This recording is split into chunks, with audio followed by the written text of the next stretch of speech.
Welcome to Hard Copy. Thanks for joining us. I am Terry Ikumi. Now the country is experiencing some sort of awakening. There's a new level of awareness stemming from the events of the past few weeks. And it would seem that the youth population has woken up. And this has rubbed off on the older generation who have, to an extent, agreed to their failures, saying their refusal to act or speak up in the past is largely responsible for the slow pace of development and poor governance in the country over the years. It would also seem that the political class is unsettled and wouldn't want another round of protests. In the spirit of change and improving governance and politics in Nigeria, tonight on Hard Copy, I speak to two celebrities who have always sued for a better Nigeria.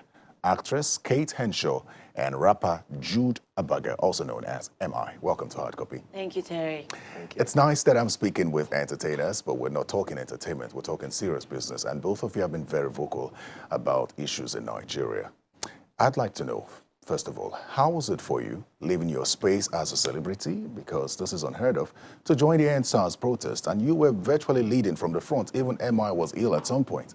How was it for you? How was it for you, Kate? This is not my first protest. The other one was at that same Lekki toll when it was first constructed, because we've always had that road for God knows how long, from Jakonde, and then we had the toll, and we had like 2 tolls on some small stretch of the road, you know, billing people without an alternative route, which is something that is supposed to be provided for when you do decide to put a toll. There must be alternatives so that people have the choice. I can take the toll, which is shorter, or I take the longer road, and that was never done. So coming back to the Lekki toll again for the NSAS process was very nostalgic for me. And I feel as a celebrity, as they call it, God knows I hate that tag, you have a following, you have people who follow you, and they're following you because you guys have a shared value. So if something is bothering them and bothers you, and you have that platform, speak out. It's not just for fame and beauty. You need to be able to affect people's lives positively. And for many of them I met on the ground, they were like, wow, wow. Okay, I'm like, yeah, I'm a Nigerian too. I'm like you. It's just that you call me celebrity, but we bleed and we cry the same. The same thing for you, am I? Yeah, absolutely. I mean, I would say just a second. Did you feel pressure to join the protest? No, not pressure, not pressure. I would speak to the fact that, you know, we in our entertainment industry, because you started with the context of we're not talking about entertainment. I want to say we come from an entertainment industry that has the heritage of standing and speaking for the people. You know, I mean, we're from the ilk of Fela Kuti, you know, and a generation that always spoke through their music, through their art, you know, the RMDs, the Kate Henshaws. And so the younger generation have learned that when the opportunity comes, you stand and you speak for the people. And so it's a very easy thing. And social media also makes that conversation very close.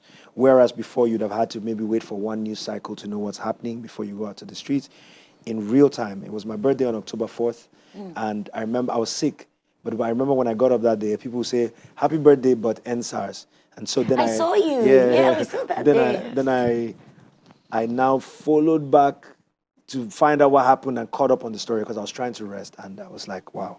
All right, very well. Kate, I would like to come to you on this one because I feel like you can clearly relate to this. I don't know why, but maybe after the question you'll understand. So talk to me if I'm off track. Now, what I see from the Judicial panel of inquiry that's been set up, specifically Lagos, there's been some others, but from what I've seen, it would seem like justice might not be served as much as expected. Now, here's why I say that. I question that anyway. Most of the stories we've heard from the panel, at the panel, have suggested that the people who were attacked or abused by policemen don't know the names or the force numbers of the policemen. So some are suggesting that it could just end up being a compensation thing and not punishment for the offenders. Is that what you see as well? I see that as well. I mean, if people don't remember and can't place a name to a face, how then do you prove that this person actually attacked you? I mean, for example, the girls that were taken off the street in Surulere, they can identify their attackers. They have their names and they pointed them out. But for people who have suffered this police brutality for so long, they've even maybe forgotten. So yes, I'm thinking it will be more of a compensation thing, but I also have my misgivings in the fact that the state government is culpable in some parts of this panel inquiry that's going on. So how do you then preside over something of which you are supposed to be, I don't know, an instigator or someone who partook? And we heard what the LCC chairman said, or MD, that the camera stopped recording at 8. But the governor told us that everything is on the CCTV. You see, it's not hard to do the right thing. And to say the truth, it heals so much and makes life so easy. But the more you lie, you have to lie some more, you have to lie some more, and then you have to lie some more. And then at the end of the day, you look stupid. And it doesn't all go well for you or for the people. So you need to just be open. And really, if you're open, you'll see how everything will just fizzle away. Am I coming from what she's saying? Does that make you question the kind of justice that's expected to come out from that? Yeah, I mean, so my personal opinion when I've looked at the Lagos State government, because this is the panel that is up and active and, is that I think that there's some good intention somewhere. On whose part? From the government. From the government, yeah. Right. I think, and this is my personal opinion, people may disagree with me, and I don't necessarily disagree with all those people, I don't hold it against them because what they demand is just accountability. What I will say though, just in agreement with what Kate is saying, is that, look, the first thing is that every step of this process is important. Even if the people don't remember who mentioned them, let us then acknowledge that if policemen cannot be identified, or there's no way where a policeman has to explain to you what they're doing or who they are or get their number, you're leaving citizens vulnerable, right? So we can establish that. Here are people that have been disenfranchised, they've been injured, they've been hurt, but they can't even remember because the policeman owes them nothing. There's no reading of Miranda rights, there's no probable cause, I can just stop you, arrest you. Okay, that's the starting point. Instead of you people to worry about social media and they know who I'm talking to, go and fix that. Protect your citizens more. Every interaction between a police officer and a citizen should have protection for both of the parties, right? And the second part is that I really love the note that Kate ended up, which is said it's not hard to do the right thing. I don't know what government people are going to watch this, what reps, senate, whatever. Don't you think that it's time for us to turn the corner? For God's sake, 105 million poor people, poverty central of the world. Isn't it time? No matter what has happened, isn't it time for you to just say, let's start to do the right thing? Let's start to fix these systems. Or if you're not going to do it, let's get out of the way. Let's tell the truth. So is it a case of the lack of political will to do it? Or is it a case of a lot of incompetent people occupying positions so they don't know how to go about it? I mean, what would you... I would say it's a lack of consequences. There's no consequence for anything. You come out to people every 4 years, you say, I will, I will, I will. They say, fine, go represented, and then you give them a cold shoulder. Who holds you to account? I'm trying to hold you to account, but you're not listening to me, yet you came to me. Does that make sense to you? There's no consequence. But we have laws that don't bite. We have a legislator that is saying maybe, maybe not, because they're okay. But they forget that they have families, and their arms cannot reach that far. Even to the villages where they have distant relatives. We know what happened with the kidnapping issues. Until it got to their door, then it was a law that you go to jail or you die. It doesn't have to get there. I'm very curious as to how we can transform the conversation of EndSARS into actual improvement in governance, a better Nigeria. I just want to know how we can move from the chance for EndSARS to a better Nigeria, because I don't know how you see it, but I feel like there's a level of awakening among the political class. I don't know if it's to do the right thing or for fear, but how do you think that we can move from EndSARS to an actual better Nigeria? Yeah, one of the beautiful things I think that I saw some of the young people say is they kept saying, who is your leader? And it wasn't the loudest thing, but when I saw it, it stuck with me. They said, but you're in government, we voted you, so you fix the problem. Don't ask me to create a leader, to create a subcommittee to come and fix it. No, we elected you. And I think that that's the first step. A citizenry that says, we're watching you and we can see what you're doing. Now, if this government and the politicians and the leaders want their legacy to be that when citizens said, hey, we want to hold you accountable, they allowed the citizens die, they allowed the citizens be arrested and be brutalized, that's on them. But I would say the citizens have done the right first step. I think the next thing is for now citizens to start really talking about the problems and then young people to start getting involved in the political process. Of course, we don't have any good example to follow. So this is why you see young people not rushing into it. Because there's no good example. There's no party that you can enter now and say that, None. hey, these people have integrity or they have a plan.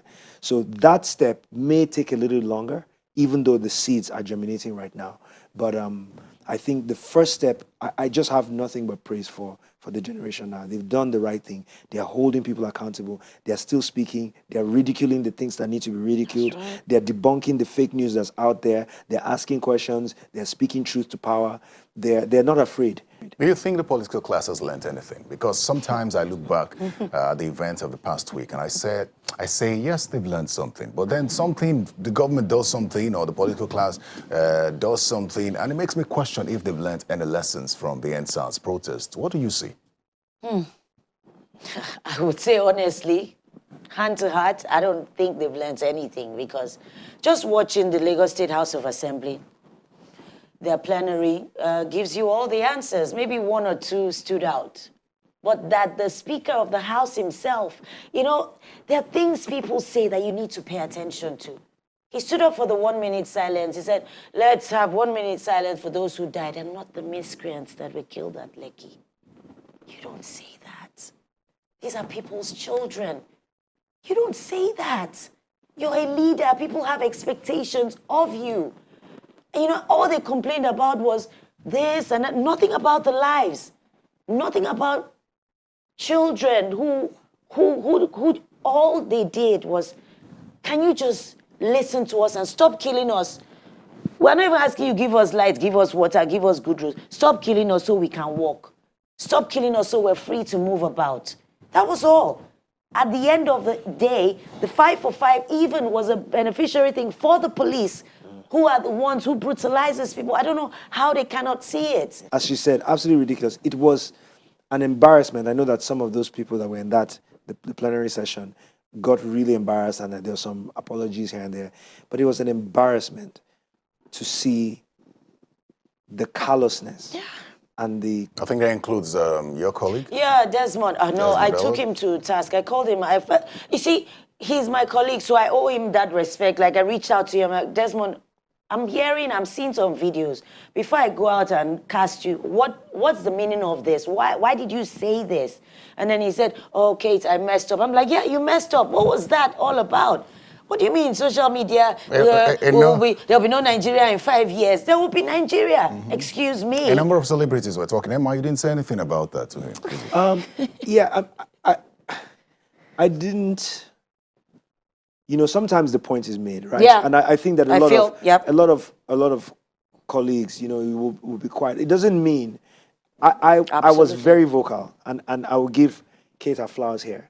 Early in the year, when this social media bill came up, I have an organization called Task. We called a few friends. Yes. Kate was one of the people that came out and spoke against the social media bill, and it looked like it was dead. And so what we see now is some sort of diabolic way of bringing it back, because all of a sudden you're hearing it. The Minister of Information is saying it in one place. The governors After he are denied saying it somewhere that he governors doesn't know are saying anything it, doesn't about know the anything. bill. He said a bill like that does Does not not exist. Yeah. There's no such bill. You know that bill has to go through the National Assembly before it can become law. Yeah. And that would require engagement. If you would like to, I feel No, we strongly. were there. We were there Just a earlier. second. I feel strongly that celebrities have the influence in whatever sphere. I feel like celebrities can engage with these lawmakers and explain to them the need not to pass that kind of bill. Is that something you're considering? Yeah, that's I'm telling you that exactly the process that we went through. Kate was there, Banky W. I'm talking about myself. now that it's coming up again. So what we're waiting to know is if the bill is actually coming up. If they're just setting the stage, but if there's actual movement in in the house, and we're going to be back. Very well. Like, for sure. Like Arnold For sure. Schwarzenegger. And the first time, we were few. I think- It was hard to get, it was just a few of us that got on board. Yes. But this We time, were we'll quite not, few, funny enough. we will not need to say anything this No, time. we don't need to say Okay, anything. okay, let's take a break now. Let's take a quick break. And when we return, we'll talk about the influence of celebrities in nation building. Stay with us. Welcome back to Hard Copy. My guests are actress Kate Henshaw and rapper Jude Abaga, also known as MI. The conversation is on improving governance and politics in Nigeria. I'd like to come to you now as celebrities. This is something I've always wanted to speak to you about. What level of influence do you think that you have as a celebrity? What does your status say to you in terms of nation building, fixing Nigeria? You working with Fix Politics? Because you have a goal, Kate speaks so much about the need for a better Nigeria. What level of influence does your status as celebrities bring to the table? My initial position was that I'm an entertainer. So I'm an entertainer. My job is to entertain, to do a good job, and to sing about the Nigeria that I see. And I would say for my career, I've done a great job. I've acted with integrity, and it should be enough in a proper society for an entertainer to be an entertainer, for a politician to be a politician, for a governor to be a governor, and that the entertainer, as long as he's law-abiding, as long as he promotes and does great things, because our entertainment industry, mind you, has put Nigeria on the map. Absolutely. Nollywood led that charge. Thank you. Has created opportunities, has taken young people out of poverty, has given young people hope. So they've done their role in nation building as an entertainment industry without any help. But now it seems, sadly, that we are even called to leave the industry that we know and come into public space to speak, as activists, for some people to start thinking about, hey, how do we get into politics and run, and it shouldn't have to be so. So it's an unfortunate result, it's an unfortunate outcome that now celebrities are being asked to do those things. And it's always important to speak out on your platform, let me be very clear. But the point I'm trying to make is that now there's an extra role, and it's because we can see that the political class and the ruling class are so incompetent. All right, Kate, I saw your video on Instagram. You were holding back tears and calling for hope for a better Nigeria. Are you hopeful? And how quickly are you expecting a change to happen in the country? I'm very hopeful. I mean, hope, make it not ashamed. That's what my Bible says. It's not going to be overnight. We're 60 years. But I think we're in for the long haul, because enough is simply enough. We cannot continue to sustain this level of governance, this level of leadership any longer, because it's not working for them either. If they're truthful and they're factual to themselves, it doesn't all go well for them at all. You're thinking of people talking about visa ban. We know their lives are abroad. You don't know the extent of which people will gather together to make you see reason and see them. Look at me. I'm here in front of you. So I'm hopeful. I'm hopeful. I have only one passport, and I'm not going anywhere. You share that hope? Yes, but we have serious problems. We were 90 million poor people last year. I just saw a stat that we're 105. The amount of poverty in Nigeria is, at 105, we're above 50%. Most of those people are from regions where there's no education. They're going to grow malnourished. So it's going to affect whatever cognitive functions they have for the rest of their lives. And so I want to say that for every young person that's educated, that has a platform, that Nigeria is in a dire situation. So our hope needs to come with us actually wiping the sleep from our eyes and taking a good hard look at where the country is. We're in trouble. We are in trouble. And if anything, I want to say that as we go into the next election, if you realize that you're in trouble, I said an analogy to my friend yesterday. I was like, we're on a plane together. Let's say Kate and I are on a plane together, and the pilot passes out. And we both don't want to die, but we both don't know how to fly plane. It doesn't matter how well it doesn't matter how good your intent is. If you enter the cockpit and you don't know how to fly, you're going to crash. And the reason I say this is because we have to elect pilots in 2023. There's no more time for air hostess or for banker. Good thing you mentioned that. I did some digging. I saw one of your tweets. You said, let me tell you what the lawmakers have said to us today. They know we won't vote, and that the people that vote aren't on social media. They can speak about us like that because they don't think it will affect their office. I think you were referring to the Lagos State Assembly. So you said you get in your PVC? What does that mean? Wow. MI has been on this PVC drive for God knows how long. registration MI, commences next year. enough is enough. I mean, go on. I mean, RSVP, enough about, you know. You remember? Yeah, of course I remember everything, you know. So go ahead, tell them. No. Look, I put that tweet out there. I don't know how many retweets and stuff it has now. I'll tell you that my social media, especially Twitter, I don't know if you share the same, has never been as alive. Young people are tired, young people are frustrated, and they're ready. They are ready. Something has changed. Something has changed. There's something that has broken in this. That's why I said, I don't want to say birth of a new nation and they will take it that I'm saying something. Ideologically, the young people can see a new Nigeria. They no longer want this thing. They've seen something. I also feel that as celebrities, there's a large concentration of celebrities in Lagos. And truth be told, a great percentage of them are not even from Lagos. So I feel that as celebrities, with the influence that you say you have, it would be nice to have engagement at state levels. Because it's not just Lagos. It's not just Lagos, and it's just not just Abuja. So I don't know the level of engagement you're planning, but if the goal is change in Nigeria, I think the campaign needs to go beyond Lagos. Okay, so you see, the young people are the ones driving. They're the ones in the front seat. I believe, for me, ours is a supportive role. Give them a support and tell them, I'm here for you. So I was part of a webinar that had some young people from Akwa Ibom State, and they invited people from all over, and they were saying, how do we move there for? I'm like, you are coming from Akwa Ibom, someone is listening in from Bauchi, so you start to identify yourselves in the different areas where you are. And then you start, and then whoever is there, I mean, the celebrity is there, but you started this. You are the ones with the energy. So ours is basically support. We are here for you, whatever you need, in whatever capacity, go for it. One of your tweets, you condemned money. You basically said... Yeah, today, Abby. Yes, you basically said, how do people... you basically said, how do people allow themselves to be used simply because of money? You go, money will go finish. Money way when you die, you go leave them behind. It's mind-boggling to see. So it brings me to this question. They say that you can't speak if you're eating. Are we at that stage yet when celebrities will say, we no longer want to be performing at political rallies for money, just so that we can boldly speak out if these people start to act otherwise? Oh, that's easy for me. I've been there since. Emma, are you there? Yeah, absolutely. I think that if you're called to perform, whether it's a political rally or whatever, I hold it against no entertainer. You are asking them to actually not do the thing they do. No, it's some sort of endorsement. Yeah, I understand. Yeah. I understand. But still, whatever it is, you're calling me to pay me to perform. This is how I make my bread and butter. And legally. This is from where I will pay taxes, take care of my family. It's a legal way. But we are at a stage where now people have to take a stand on integrity.